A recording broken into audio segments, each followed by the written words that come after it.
ಮೊದಲನೇದಾಗಿ ರಾಜಕೀಯ ವಲಯದಲ್ಲಿ ಅಂದ್ರೆ ಭಾರತದ ಮಟ್ಟಕ್ಕಲ್ಲ, ಅಂತಾರಾಷ್ಟ್ರೀಯ ವಲಯದಲ್ಲಿ ರಾಜಕೀಯ ಪೊಲಿಟಿಕಲ್ ಡಿಫ್ಲೆಕ್ಷನ್ಸ್ ತುಂಬಾ ಆಗುತ್ತೆ. ತುಂಬಾ ಚೇಂಜಸ್ಗಳು, ಅಪ್ಸ್ ಅಂಡ್ ಡೌನ್ಸ್ ಗೊತ್ತಾಗೋದೇ ಇಲ್ಲ, ಬಹಳ ಚೇಂಜಸ್ ಆಗುತ್ತೆ. ಮತ್ತೆ ಪ್ರತಿಷ್ಠಿತ ಪೊಲಿಟಿಷಿಯನ್ಸ್ ಗಳಿಗೆ ಬಹಳ ಹೆಲ್ತ್ ಪ್ರಾಬ್ಲಮ್ಸ್ಗಳು ಇದೆ, ನೇಮ್ ಫೇಮ್ ಪ್ರಾಬ್ಲಮ್ಸ್ಗಳು ಇದೆ.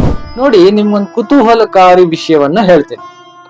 ಈ ಮಾರ್ಚ್ 29, 2025ಕ್ಕೆ ಒಂದು ಗ್ರಹಣ ನಡೀತು. ಅದು ಸೂರ್ಯಗ್ರಹಣ. ಜನಗಳ ಮನಸ್ಸು ಬಹಳ ಕೆಟ್ಟಿದೆ, ಅವರ ಮನಸ್ಸು ಬಹಳ ಚಂಚಲವಾಗಿದೆ. ಅಂದ್ರೆ ಯಾವುದೇ ಒಂದು ರಿಲೇಶನ್ಶಿಪ್ ಅನ್ನ ಟಕ್ ಅಂತ ಮುರಿದಾಕ್ಬಿಡೋದು. ಫಿಲಂ ಇಂಡಸ್ಟ್ರಿಗೆ ಸಂಬಂಧಪಟ್ಟಂಗೆ ಏರಿಳಿತಗಳು, ಇನ್ನು ಒಳ್ಳೆ ಒಳ್ಳೆ ಫಿಲಂಗಳು ಬರ್ತಕ್ಕಂಥದ್ದು, ಆದ್ರೆ ಕೆಲವೊಂದು ಸ್ಕ್ಯಾಮ್ಸ್ ಅದು ಕೂಡ ರಿಲೀಸ್ ಆಗ್ತಕ್ಕಂಥದ್ದು.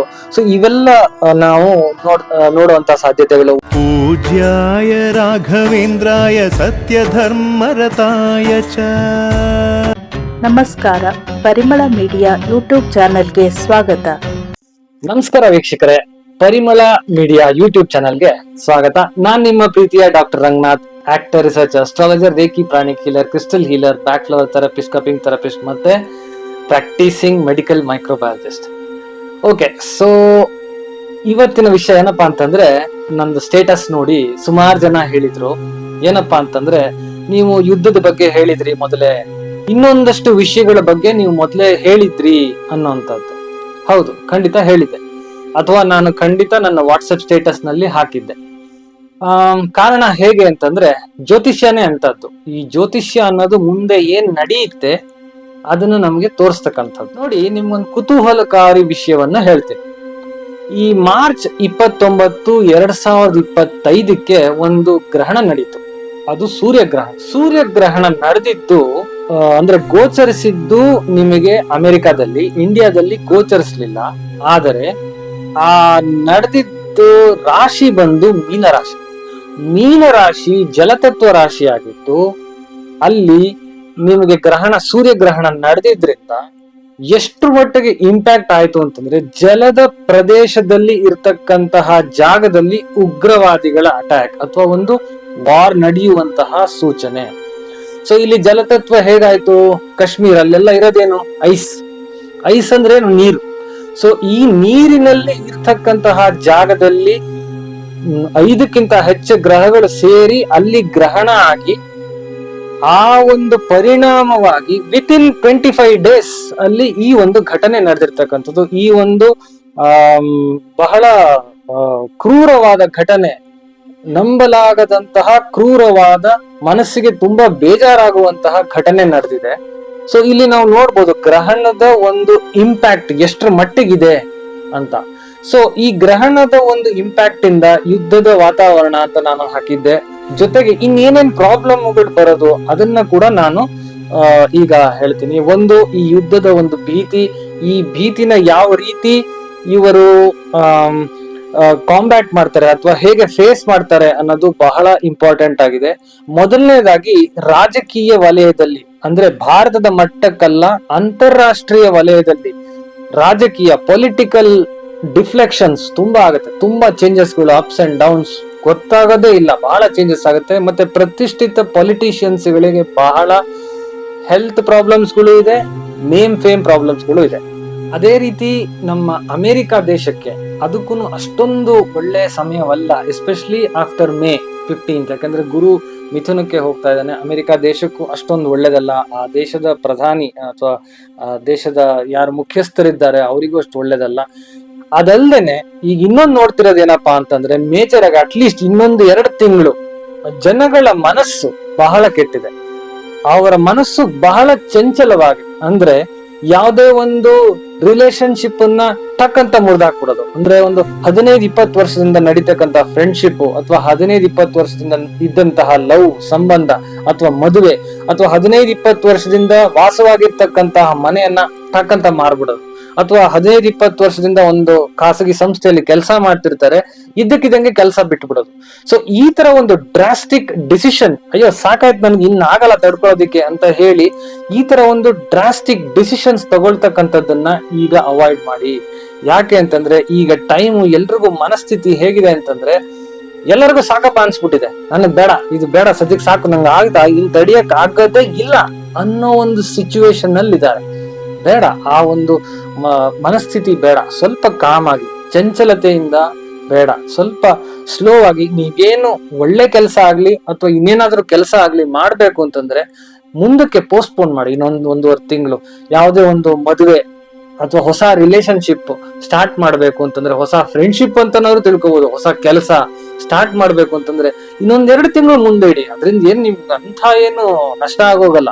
2 months as is a big time, but ಅದರಿಂದ ನಿಮ್ಗೆ ತಪ್ಪಾಗಿದ್ರೆ ಅದಕ್ಕಿಂತ ಇದೊಂದ್ ಸ್ವಲ್ಪ ನಿಧಾನಿಸಿ ಹೋಗೋದು ಒಳ್ಳೇದು. ಮೇ ಬಿ ನೀವು ಅವಾಗಿನ್ನ ಬೆಟರ್ ಡಿಸಿಷನ್ ತಗೋತೀರೇನೋ.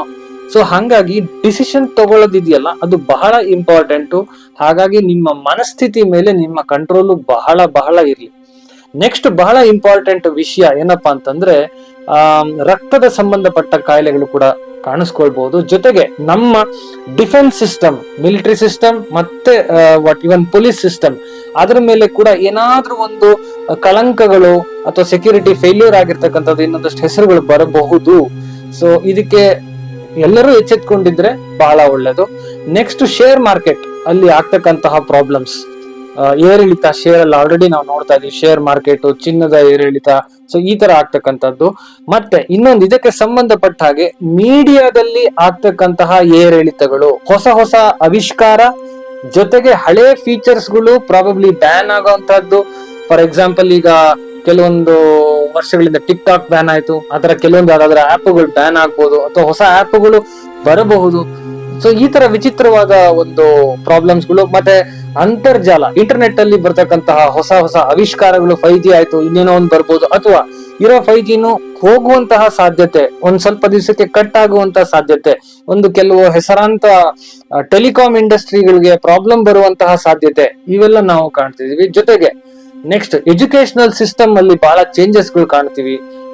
ಎಜುಕೇಶನಲ್ ಸಿಸ್ಟಮ್ ಈಗಾಗಲೇ ನೀವು ನೋಡಿರ್ಬೋದು, ಒಂದು ಎಕ್ಸಾಮ್ ಬರೀಕ್ಕೆ ಹೋದಾಗ ಒಬ್ಬ ಸ್ಟೂಡೆಂಟ್ ಮೇಲೆ ಆದಂತಹ ಕೃತ್ಯಗಳು, ಇಂಥವೆಲ್ಲ ನಾವು ನೋಡ್ಲಿಕ್ಕೆ ಬರ್ತೇವೆ. ವಿಚಿತ್ರವಾದ ಸಂಗತಿಗಳು, ಇವೆಲ್ಲ ನಮ್ಮ ಜೀವನದಲ್ಲೇ ನೋಡಿಲ್ಲ ಯಾವತ್ತು.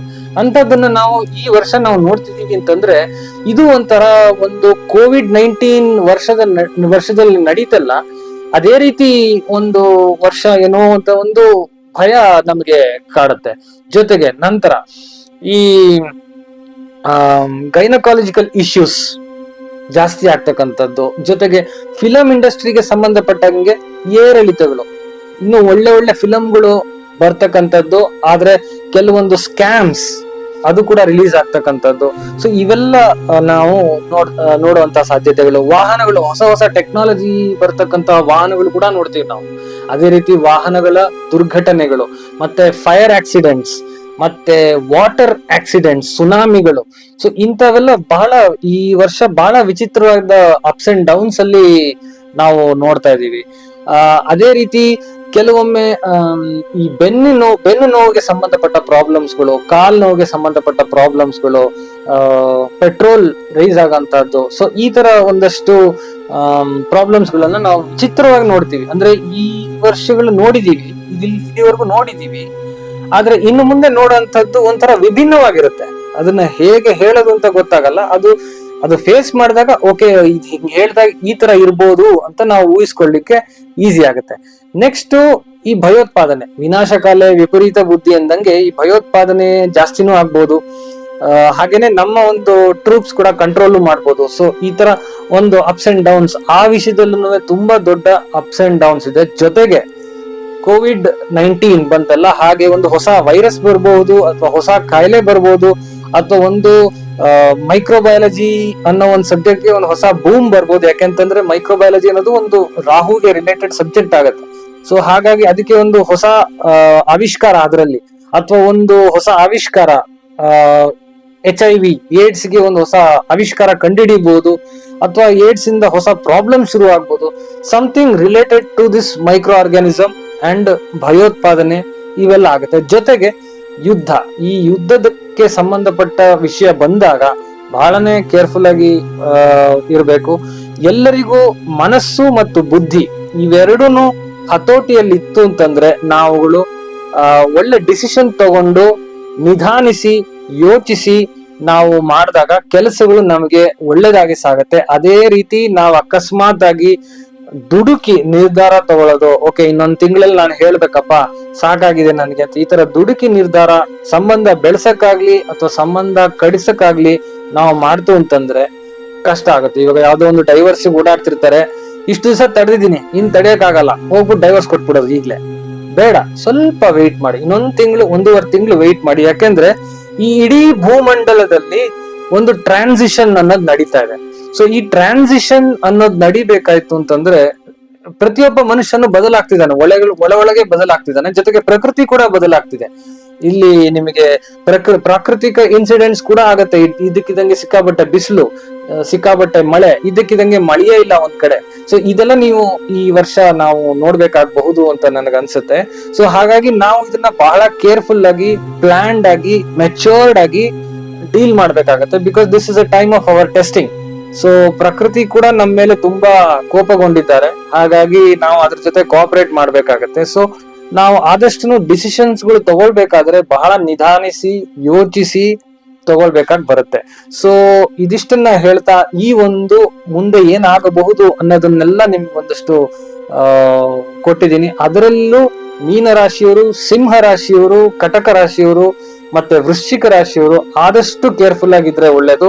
ನೆಕ್ಸ್ಟ್ ಇನ್ನು ಮೇ ಅಥವಾ ಜೂನ್ ಬಂದ ನಂತರ ಮಿಥುನ ರಾಶಿಯವರು ತುಂಬಾ ಕೇರ್ಫುಲ್ ಆಗಿರ್ಬೇಕಾಗತ್ತೆ. ಆದ್ರೆ ಸಿಂಹ ರಾಶಿ, ಮೀನ ರಾಶಿ ಜೊತೆಗೆ ಕಟಕ ರಾಶಿ ಕೂಡ ಟು ಸಮ್ ಎಕ್ಸ್ಟೆಂಟ್ ತುಂಬಾನೇ ಕೇರ್ಫುಲ್ ಆಗಿದ್ರೆ ಒಳ್ಳೇದು. ಯಾವುದೇ ತರ ಹೊಸ ಒಂದು ವಿಚಾರಕ್ಕೆ ಕೈ ಹಾಕದೇ ಇರೋಂಥದ್ದು, ಜೊತೆಗೆ ಆರೋಗ್ಯ ಸಮಸ್ಯೆಗೆ ಒಂದು ಪರಿಹಾರಗಳು ಕಂಡುಕೊಂಡ್ರೆ ಅದಕ್ಕೆ ಅಂತ ಒಂದು ನಿರ್ದಿಷ್ಟವಾದ ಸಮಯ ಎತ್ತಿಟ್ರೆ ತುಂಬಾ ಒಳ್ಳೇದು ಅಂತ ಹೇಳಿ ಈ ನನ್ನ ಮಾತುಗಳನ್ನ ಮುಗಿಸ್ತಾ ಇದ್ದೀನಿ. ನಮಸ್ಕಾರ. ಪೂಜ್ಯಾಯ ರಾಘವೇಂದ್ರಾಯ ಸತ್ಯಧರ್ಮರತಾಯ ಚ. ಇದೇ ರೀತಿ ಇನ್ನೂ ಹೆಚ್ಚು ವಿಷಯವನ್ನು ತಿಳಿಯಲು ನಮ್ಮ ಪರಿಮಳ ಮೀಡಿಯಾ ಯೂಟ್ಯೂಬ್ ಚಾನಲ್ ಅನ್ನು ಸಬ್ಸ್ಕ್ರೈಬ್ ಮಾಡಿ, ಲೈಕ್ ಮಾಡಿ, ಶೇರ್ ಮಾಡಿ. ಧನ್ಯವಾದಗಳು.